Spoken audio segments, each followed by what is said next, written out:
Avant j'étais en chien, je bossais au McDonald's. Aujourd'hui je suis libre financièrement et je vais déguster un bœuf de Kobe à Tokyo, au Japon.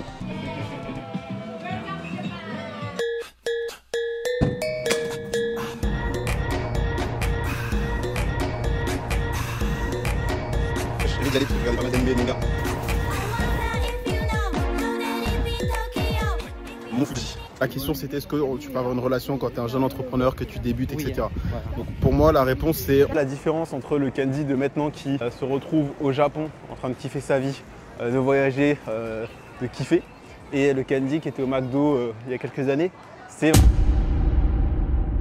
J'ai fait des milliers de kilomètres, je me retrouve à Tokyo. Quand j'étais gosse, je rêvais d'y aller puisque je regardais pas mal d'animés et de mangas, tout ce qui est Dragon Ball, Inazuma Eleven, je pense que toi aussi. Et maintenant que j'y suis, eh ben, je suis vraiment satisfait, je suis fier de moi. Parce que je me dis que toutes ces heures de taf, elles ont payé. Là, j'ai encore beaucoup de choses à voir, beaucoup de choses à faire. À ce moment, je ne le savais pas, mais ce vlog allait être beaucoup plus mouvementé que prévu. Pendant une excursion au Mont Fuji, j'ai rencontré un Français de 18 ans qui veut se lancer. Et donc, on a discuté et je lui ai donné mes meilleurs conseils pour se lancer dans le business. Tu me verras aussi faire du baseball sur les toits, tester les plats japonais. Et on verra des endroits plus incroyables les uns que les autres pendant que je te donnerai des conseils business. Alors, regarde bien cette vidéo jusqu'à la fin. Je suis avec mon petit frère et on kiffe. Et je pense qu'il y a plein de gens qui vont te faire un peu les trucs discours business, motivation, en mode vas-y, crois en tes rêves, etc. etc. Je vais pas te dire ça ici, là, parce que je pense que tu le sais déjà, qu'il faut croire en toi, qu'il faut bosser, qu'il faut sortir de ta zone de confort, qu'il faut appliquer. Cherche aussi à savoir pourquoi est-ce que tu le veux. C'est quoi l'objectif qu'il y a derrière? Qu'est-ce que tu veux atteindre? Qu'est-ce que tu veux faire? En fait, je crois que peu importe les vidéos, les conseils que tu vas avoir, etc., le déclic doit d'abord venir de toi. En fait, tant que tu souffres pas assez de ta situation, tu vas pas chercher à t'en sortir. Et je pense que ça c'est important de le comprendre. C'est-à-dire que tant que tu te dis pas ma vie ça me fait chier, ma vie c'est de la merde, j'en ai marre de mon patron, j'en ai marre de ne pas me lever à l'heure que je veux, j'en ai marre de pas gagner assez d'argent, bah, je pense que tu ne vas rien faire pour changer. Et donc si je peux te partager une leçon en même temps que te faire admirer la superbe vue, c'est que si tu ne souffres pas, si tu n'en as pas vraiment marre de ta situation, il n'y a rien qui va changer pour toi. Et là en ce moment c'est les élections en France et ce qui fait rire c'est que tout le monde veut un changement mais les gens ne sont pas prêts à changer eux-mêmes. Je te laisse sur ça, on passe au plan suivant. Donc là on était au centre commercial, j'avais un appel de prévu pour l'accompagnement et il y a une place qui a été prise par Claudie. Au pire je te la montrerai en montage. Donc voilà, sache que si tu regardes cette vidéo, sache que le prix de l'accompagnement augmentera à partir du 1er août. Donc tu as le lien en bio pour réserver un appel avant que j'augmente le prix pour le coaching. Tu as également les résultats et témoignages des élèves que j'accompagne. Voilà, je suis au Japon, je viens d'encaisser 997 €. Vive la vie d'entrepreneur. Si tu veux apprendre à lancer un business dans la création de contenu, monétisation TikTok et développer ton personal branding par exemple, tu as un lien dans la bio, je compte sur toi. Donc là on a dû interrompre la visite au centre commercial parce qu'il pleuvait. J'ai commandé un taxi, c'était pas cher, c'était 7 balles. Et là on rentre à la maison, on va certainement manger dans la rue, chercher un petit resto, ramen, voilà, ça va être sympa.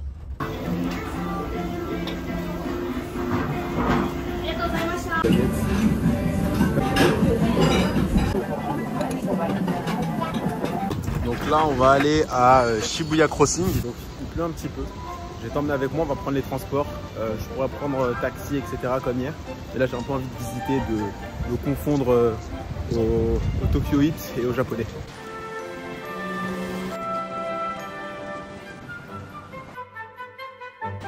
Shibuya. Là on est à Shibuya Crossing, je vous montrerai certainement des plans. En fait cet endroit il est pas mal connu, c'est un des passages piétons les plus connus du monde. Là l'objectif c'est de visiter un petit peu et de faire des vidéos. Donc c'est le cas là, j'ai tourné quelques publicités pour l'accompagnement. Si tu le sais pas, c'est mon programme de coaching où je t'aide à lancer ton business et obtenir toi aussi cette liberté financière et géographique. Comme tous les élèves que j'ai aidés, je te mettrai les miniatures et les résultats et aussi les vidéos juste en dessous. Donc voilà, si toi aussi tu veux voyager, sache que tu as un lien dans la bio, je t'explique comment lancer ton business. Donc voilà. Là on est à Akihabara, le quartier des geeks. C'est là où il y a tout ce qui est manga, animé, tech. On va aller chercher pourquoi pas une salle d'arcade. Parce que je te montre pas que j'aurais bien envie de me faire de tester les petits jeux japonais, ça serait sympa. Donc on y va, il y a mon frère qui va me rejoindre en plus. Donc c'est parti, je te filmerai certainement certains passages ici.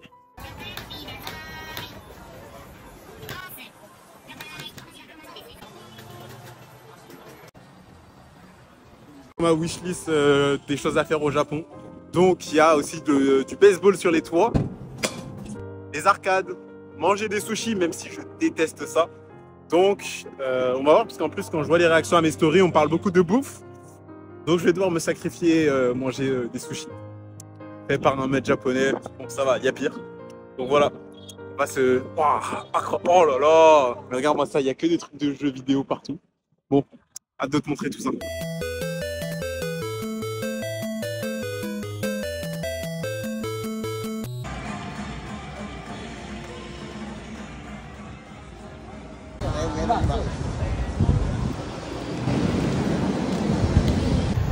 J'ai commandé ça, on va goûter.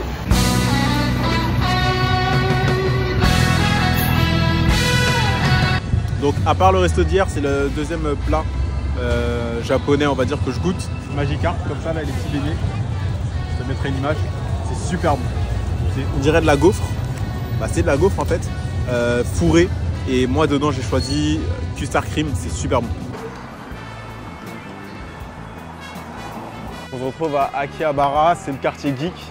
On est de nuit. Donc j'étais avec mon frère tout à l'heure, on a fait un peu les arcades, les jeux, etc. Et je voulais qu'on parle un peu business, un peu sérieux, toi et moi.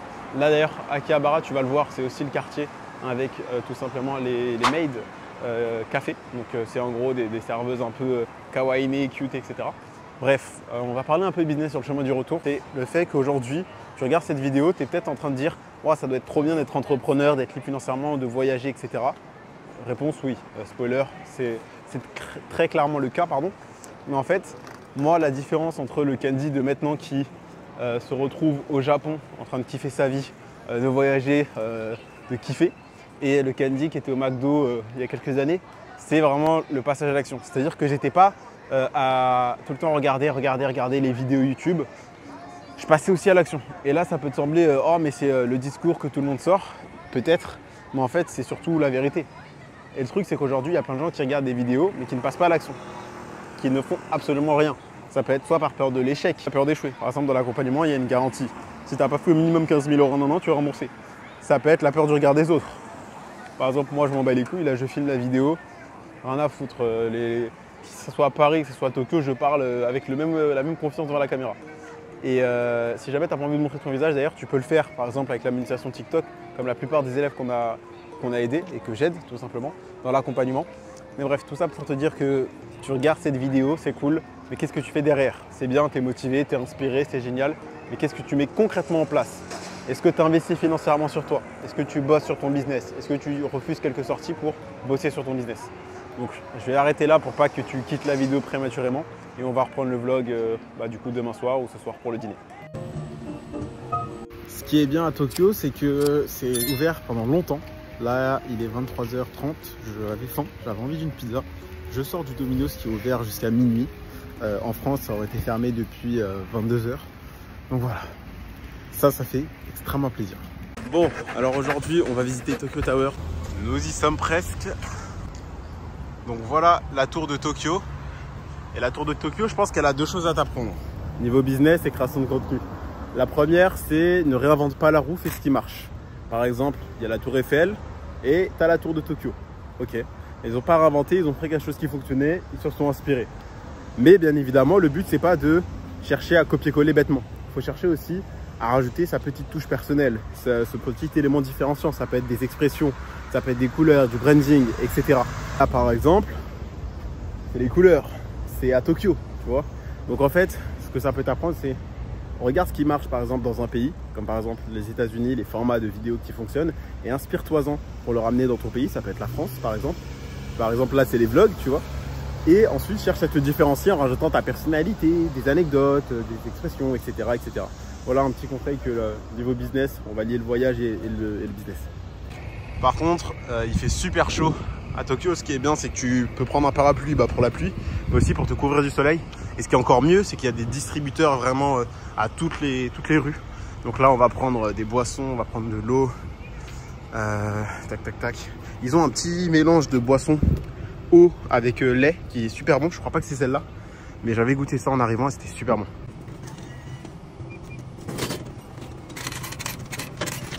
Pour partir, je sais pas si tu les vois, ce sont des vieux monsieur qui sortent du travail. Je trouve ça assez triste de travailler à cet âge-là. Quand je parle de travail, je parle de travail salarié. Après, même si c'est une passion, ça peut aller. Et je trouve ça assez triste d'être obligé de devoir travailler, peu importe ton âge. Je pense que ça devrait déjà, rien que ça devrait être suffisant de passer à l'action et de te dire, bah, peu importe combien ça coûte, alors oui, peut-être que je vais devoir me faire coacher, ça va coûter 1000, 2000, 3000, 4000 euros. Peut-être que je vais devoir bosser pendant 1 mois, 2 mois, 3 mois avant de faire mon premier mois à 1000, 2000, 3000, 4000 euros par plus. Mais je pense que en termes de ratio, risque-récompense, c'est beaucoup mieux d'être entrepreneur. Donc oui, au début, tu vas être un peu critiqué par ta famille, par tes proches, etc.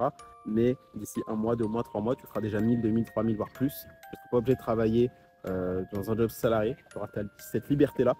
Moi, je pense que rien que ça, c'est une raison suffisante de se lancer. Donc, on est arrivé au temple.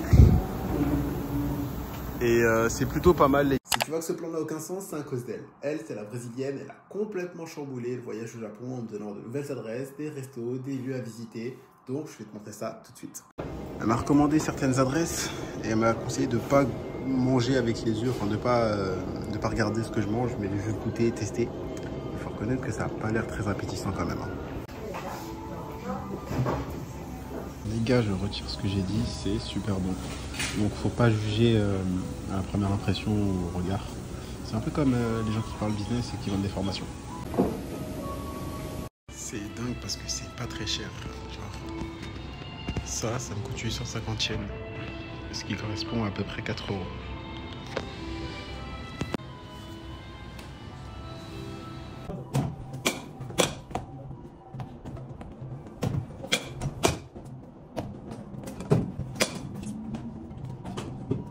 Je viens de réaliser un rêve de gosse depuis que j'ai vu Tokyo Drift, donc Fast and Furious 3. C'est faire du baseball sur les toits de Tokyo. Je te mettrai un plan certainement. J'avais commencé à le faire à Kabukicho, donc il y a un peu un quartier chaud, apparemment un des plus dangereux à Tokyo. Mais j'ai pas kiffé parce que c'était pas rooftop. Et ce qui est bien aussi quand tu as de l'argent, c'est que tu as le choix, tu as cette liberté de, si un truc te plaît pas, aller ailleurs. Et c'est ce que j'ai fait. Donc c'était 400 yens, c'était que dalle en soi. Mais j'ai enfin réalisé le rêve de gosse quand j'avais vu Fast and Furious, le fait qu'il faisait du baseball sur les toits de Tokyo, de me dire ah putain, quand je serai grand je ferai ça. Bah je viens de le faire. Et je suis super content. Bon allez. Je sais pas ce que. Ouais, demain j'ai prévu d'aller au Mont Fuji, puisque du coup la brésilienne que j'ai rencontrée, donc forcément j'ai pas pu filmer l'interaction, mais on a parlé pendant 15-20 minutes à peu près. Elle m'a donné plein de bonnes adresses et elle a complètement chamboulé le programme. Donc voilà, là on part demain pour le Mont Fuji. Rêve de gosse qui se réalise, c'est génial. Il aurait cru, je me retrouve dans un 7-Eleven après avoir fait du baseball sur les toits de Tokyo et demain je vais au Mont Fuji. Je crois que j'ai craqué le code les gars, j'ai craqué le code de la vie.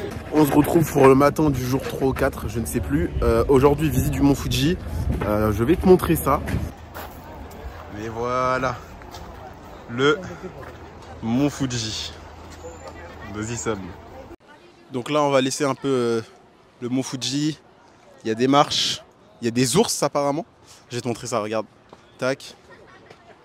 Donc voilà, on va faire la petite montée. Et je vais donner quelques conseils business. Donc sors de ta zone de confort, investis en toi, prends des formations. Oui, ça coûte cher, mais ça sera rentable. Et si c'est cher, et si c'est rentable, c'est jamais cher. T'entends ces conseils tout le temps, mais c'est parce que c'est véridique. Alors forcément, je prêche pour ma propre paroisse, mais je sais que j'aurais jamais eu cette vie-là si j'avais pas investi en moi dans des formations, dans des livres, dans des coachings, dans des séminaires. T'as pas envie de le faire, et c'est certainement ça aujourd'hui qui t'éloigne de la vie que tu veux. C'est-à-dire voyager, être libre financièrement, etc. Donc ça va te faire chier, je sais que tu n'as pas envie de le faire, mais c'est nécessaire. Comme par exemple, tu veux avoir le permis, tu n'as pas forcément envie de prendre des cours, tu n'as pas envie de payer l'auto-école, mais tu es obligé si tu veux avoir le permis. Bah là c'est pareil, si tu veux avoir la liberté financière, tu es obligé d'apprendre auprès des bonnes personnes. Et tu peux te penser, ah mais pourquoi payer, je peux trouver ça sur YouTube? Non. Oui, tu as beaucoup d'informations, mais on trouve de tout sur YouTube. Okay, tu trouves du bien, du moins bon, du structuré, du pas structuré. Et tu ne vas pas payer juste pour la connaissance, tu vas payer pour l'expérience. Tu vas payer pour la rapidité. Tu vas payer pour avoir à faire moins d'efforts et arriver plus rapidement à l'objectif. Donc investis en toi, arrête de faire le con. Crois pas que je peux voyager autant parce que juste je regardais des vidéos gratuites. Non, j'ai investi temps, argent, effort, énergie pour développer des compétences, connaissances et être là où j'en suis. Première étape, c'est trouver un job. Comme ça, tu as les finances et ta mère elle est contente. Ensuite, deuxième, c'est bosser. Genre 1 heure par jour de formation sur le business où tu as pris un cours et 1 heure où tu appliques. À ce moment-là, je savais qu'il s'était fait avoir par un vendeur de rêve qui lui proposait de faire de l'affiliation ou du marketing de réseau. Et donc il a fallu que je lui fasse comprendre que c'était pas une bonne idée parce que s'il vendait les produits d'une mauvaise personne, il n'allait pas gagner d'argent et qu'en plus, si le prestataire qui bossait avec lui décidait de réduire les commissions, eh ben, il allait se faire avoir. Donc c'était mieux d'avoir un business qui est contrôlé. Et c'est ce que tu vas voir. Et en gros, troisième, c'est là où tu vas commencer à avoir déjà tes résultats. Mais vu que toi, ton business, c'est affiliate marketing, ça veut dire que tu dois grossir sur Instagram par toi-même pour ensuite envoyer ton audience. Ok. Donc, c'est quoi, de quoi tu vas parler? Qu'est-ce que tu vas vendre? Je pense que déjà, pour que je puisse réussir dans tout ce qui est affiliate marketing, il faut déjà que je gagne la confiance des leaders auditrices. Donc je pense que je vais commencer par un peu vlogger mon aventure, quoi. Ok, donc jeune documenter. Étudiant sur le chemin sur tout ce qui est entrepreneuriat. Ok. Donc ma progression du moment où je me suis installé à Lyon avec 700 € en tant qu'étudiant à EM Lyon. Ensuite mon aventure, qu'est-ce que je fais tous les jours, qu'est-ce que je mange, c'est quoi mon workout plan, tout ça. Donc là en fait tu vas commencer par documenter en mode un jour dans ma vie d'étudiant qui veut devenir entrepreneur. Ouais. Ok, tu vas grossir une audience et ensuite tu vas envoyer cette audience vers un produit d'une personne. Ok. Et donc là, quelles sont tes autres problématiques en fait, concrètement, niveau business ou objectif, qu'est-ce qui te bloque, qu'est-ce qui t'empêche? C'est quoi tes problématiques et tes objectifs? Mes problématiques, c'est trouver le bon produit à vendre, quoi, parce que je veux quand même rester honnête. C'est un de mes principes. Un de mes principes, c'est être honnête et aider les gens, quoi. Je ne voudrais pas me faire juste pour le profit. Ça, c'est très bien. Si je le fais pour le profit, je ne me suis jamais fait pour le profit, mais j'ai déjà eu cette ressenti d'avoir de l'argent que je n'ai pas gagné honnêtement, quoi. Okay. Et vraiment, c'est vraiment ça te donne vraiment un mauvais sentiment. Bien sûr. Donc déjà, c'est l'honnêteté. Et aussi, deuxièmement, quels sont mes objectifs? Je voudrais, d'ici un an, atteindre 20 000, 30 000 par mois en termes de profit, que ce soit activement ou passivement. Ok, alors pour moi d'expérience c'est hyper élevé, c'est bien de se fixer des objectifs élevés, mais ça sera pas forcément atteignable peut-être, mais va falloir bosser. Mais en soi un 3 000, 5 000, voire 10 000 en un an et demi, c'est largement faisable. Mais ouais, en soi, ok, donc c'est ça. Donc trouver une idée de produit à vendre, ok. Bah, en soi, il y a plusieurs niches, je pense que tu le sais, genre santé, argent, relations. Dans toutes ces niches, dans ces trois marchés, tu as les niches. Donc genre dans la santé, tu as comment perdre du poids, prendre du muscle, relaxation, méditation, etc. Dans les relations, tu as comment être confiant, charismatique, éloquent, séduire, etc. Et dans l'argent, bah, comment lancer un business, investir en bourse, économiser, trading, etc. Donc toi, dans ces marchés-là, qu'est-ce qui te plairait un petit peu déjà? J'ai un point fort dans les deux premiers. Je suis très charismatique, je peux parler facilement à tout le monde. Je suis connu dans mon école pour ça. Tout le monde me connaît comme la personne charismatique, sympathique qui parle à tout le monde. Et aussi dans le sport parce que je suis un triathlète. Ok, super. Je fais beaucoup de triathlon, duathlon. Et un de mes buts pour avant mes 19 ans ou mes 20 ans maximum, c'est de faire un Ironman. Okay. Puisque mon parrain fait un Ironman en 9 heures. Et je suis impressionné. Okay. Je voudrais devenir comme lui, quoi, parce que mon oncle, c'est vraiment une personne très exemplaire pour moi. Il y a pas mal de gens qui commencent à se former aussi à faire des ultras, des Ironman, etc. Ça pourrait être une niche. En fait, même plutôt que pour moi déjà, je recommande création de contenu, donc soit monétisation TikTok, comme tu disais tout à l'heure, soit vendre ton propre produit. Tu peux faire de l'affiliate marketing, mais en soi, c'est mieux de contrôler ton audience. Parce qu'en fait, si tu affilies un truc qui au final est mauvais ou que la personne est mauvaise, ton audience, ça va t'en vouloir. Donc en soi, pour moi, c'est plus développer ton audience et vendre derrière quelque chose lié par rapport à ce que tu aimes faire, ce dans quoi tu es bon. Ça pourrait être le triathlon, par exemple. T'aides les gens à préparer un Ironman. Je sais, j'ai un ami entrepreneur qui a payé 5K pour se faire coacher pour son Ironman, son ultra, pardon. Tu vois, être payé 5K, juste un client qui te rapporte 5 000 €, c'est déjà bien. En effet, oui. Donc en soi, documenter ton parcours pour t'entraîner au triathlon, donner des conseils, des erreurs, des mythes, des fausses conceptions, des fausses idées, etc. Des debunks un peu. Et juste après vendre ton programme un peu de formation coaching dans ça. Déjà ça, je sais que ça se vend très cher. Genre ça se vend, c'est dû à étiquette, c'est 1K, 2K, 3K, voire 5. Et rien qu'avec ça, c'est bon. La question c'était est-ce que tu peux avoir une relation quand tu es un jeune entrepreneur, que tu débutes, etc. Voilà. Donc pour moi la réponse c'est on s'en fout. Genre en fait tant que tu arrives à avoir 1 à 2 heures par jour pour bosser, c'est bien. Après oui, être seul ça peut être mieux parce que tout simplement tu vas pas sortir trop, tu vas pas dormir trop tard le soir, tu vas économiser de l'argent puisque quand tu es en couple tu dates beaucoup, donc tu payes beaucoup plus. Tu es un peu moins focus parce qu'elle t'envoie un message, tu dois répondre parce que si tu mets 3 heures pour répondre, elle va dire ah mais qu'est-ce que tu fais, tu me trompes, etc.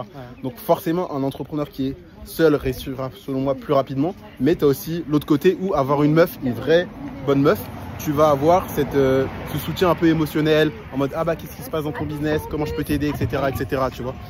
Donc en soi, si tu arrives à handle tout seul et à être en mode straight focus et à avoir le bon mental, le bon mindset de dire là je suis un homme, il n'y a pas tout qui m'est donné sur un plateau, il faut que j'arrive à me sortir les doigts et bosser, c'est bon. Mais si par contre tu sais que ton focus ça va être trop dispersé, que ton argent et ton temps aussi, en fait ça sert à rien tout de suite. Puisque dans tous les cas, t'es pas encore un mec qui a développé les 4 capitaux qui peut du coup assurer et provide pour sa meuf. Donc ça dépend de toi comment tu te sens. Mais forcément oui, pour moi un entrepreneur qui est seul avancera plus rapidement que s'il est en couple à ses débuts. Je disais donc là on mange des mochis et on parle business. Faut pas que tu te punisses parce qu'il y a plein d'entrepreneurs qui sont en mode ah j'ai pas bossé aujourd'hui, je suis qu'une merde, En fait à force de te punir c'est comme ça que tu vas te ressentir. Dès que tu vas prendre un instant de pause tu vas dire les autres ils prennent de l'avance, je vois tous les autres sur les réseaux qui bossent, ils font du 5h du matin, 23h, etc. Mais en fait non, la vie c'est pas que bosser tout le temps. Donc si déjà t'as pas besoin d'associer, à part si t'apportes réellement quelque chose, tu bosses mieux parce que tu as cette pression sociale en groupe, parce que l'école, comme je te disais, l'école c'est différent de la vraie vie business, c'est juste tu bossais mieux parce que tu avais tes associés, enfin tes camarades qui eux avaient fait leur partie 1, 2 et 3 de l'exposé. Toi si tu devais faire la 4 et que tu l'avais pas fait, t'allais plomber le groupe.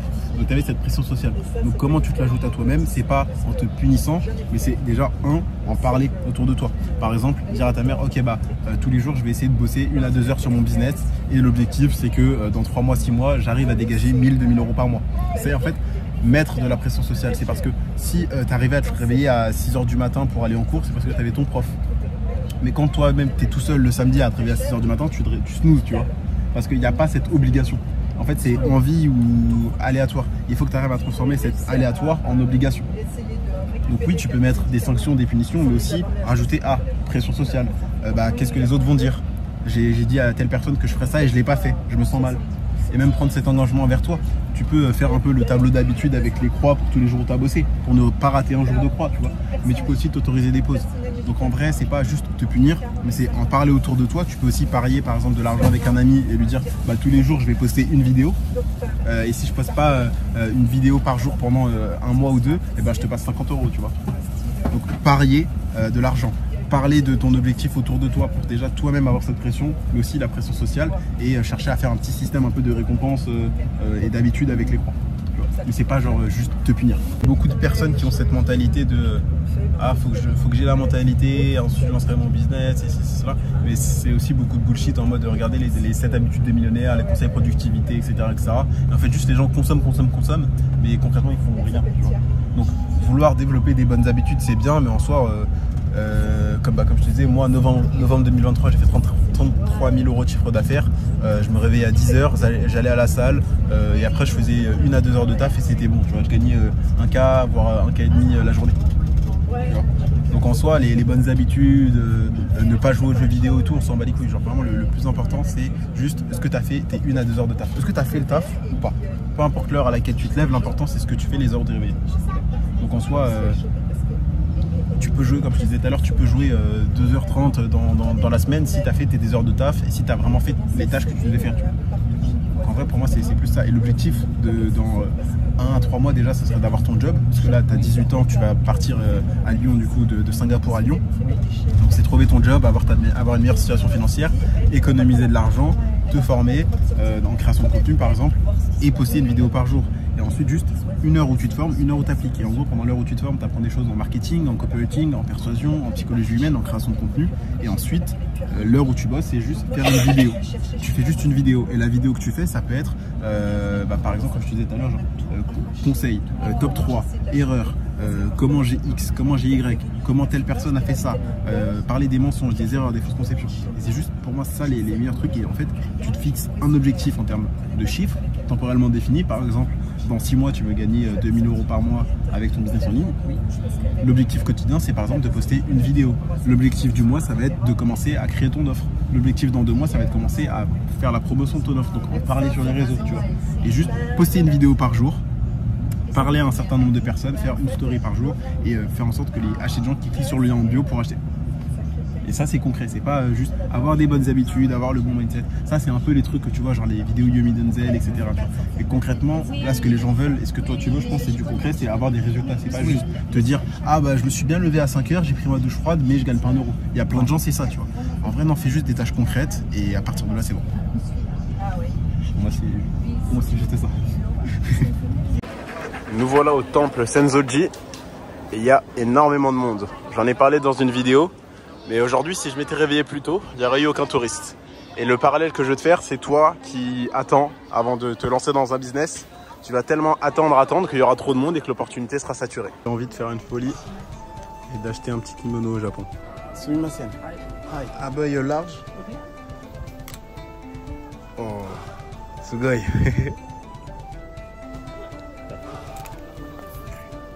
Yeah.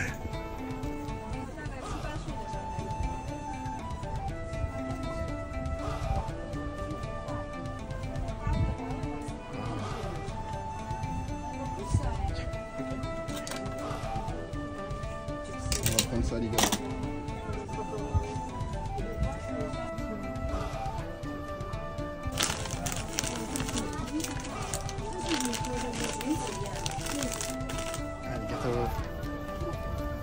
Arigato. Eh bien, je pense que c'est bon. On a réussi la mission, acheter un kimono au Japon. Et maintenant, on va goûter le bœuf de Kobe. Avant, j'étais en chien, je bossais au McDonald's. Aujourd'hui, je suis libre financièrement et je vais déguster un bœuf de Kobe à Tokyo, au Japon. En plus, j'adore la viande, mais je déteste les sushis.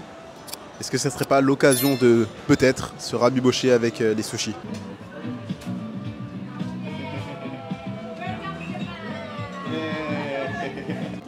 Both with vegetables and scrambled eggs. Then you have the pieces of sushi that come separately or instead of 3 or 4. The sashimi with J'ai commandé les sushis et je voulais aussi prendre du bento. J'ai hésité et finalement je l'ai pris. Donc avantage encore une fois d'être libre financièrement, c'est que tu as le choix, tu peux aller au restaurant sans regarder la carte. Donc sans regarder les prix pardon, sur la carte. Donc on va tester ça.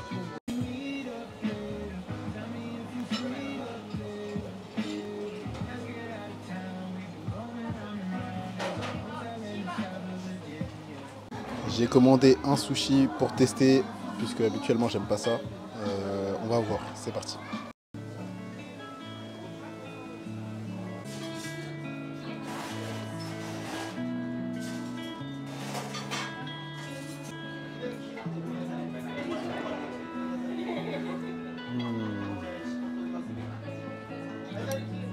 C'est super bon. C'est super bon. Ah, c'est trop bon. Alors, donc là j'ai un autre bœuf de Kobe qui va arriver, mais les sushis, en tout cas les sushis au bœuf de Kobe, c'est super bon.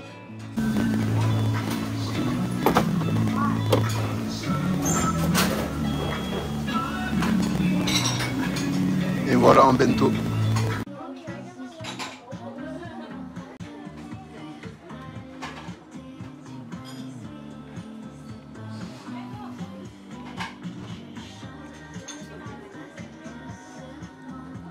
C'est la première fois que je mange une viande aussi tendre. C'est trop bon. Bon, il faut que tu saches que je suis venu au Japon à la base pour accompagner mon frère, puisqu'il va étudier 3 mois ici. Et vu que c'est son premier voyage solo, je voulais pas justement qu'il soit tout seul dans un pays inconnu. Donc je l'ai accompagné. Ce qui est bien, c'est que mon business me permet d'être libre financièrement, géographiquement, de voyager, de faire plein d'expériences et de souvenirs inoubliables, comme par exemple manger du bœuf de Kobe au Japon, dans un bento, prendre des sushis, etc. Acheter un kimono à 5000 yens au Japon. Donc voilà, sache que je vais continuer à déguster ça. Toi, si jamais tu veux en savoir plus, que tu veux aussi lancer un business en ligne rentable, donc là c'est pas du dropshipping où tu vas faire très peu de marge et tu vas avoir besoin de beaucoup d'argent. C'est pas non plus du SNMA où tu vas devenir un peu l'esclave de tes clients à travailler pendant des heures de bureau.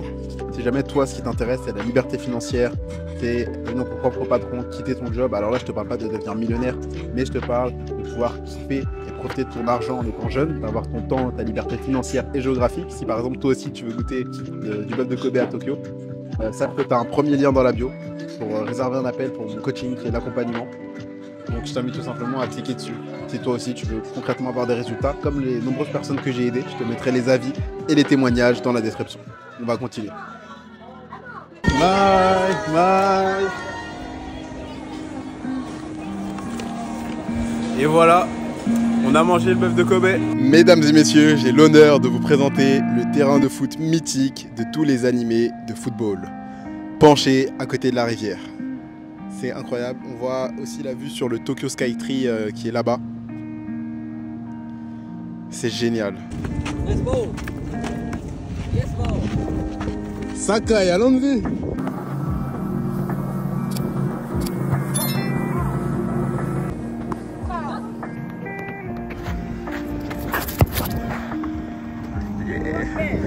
Yeah, Mbappé. Yeah.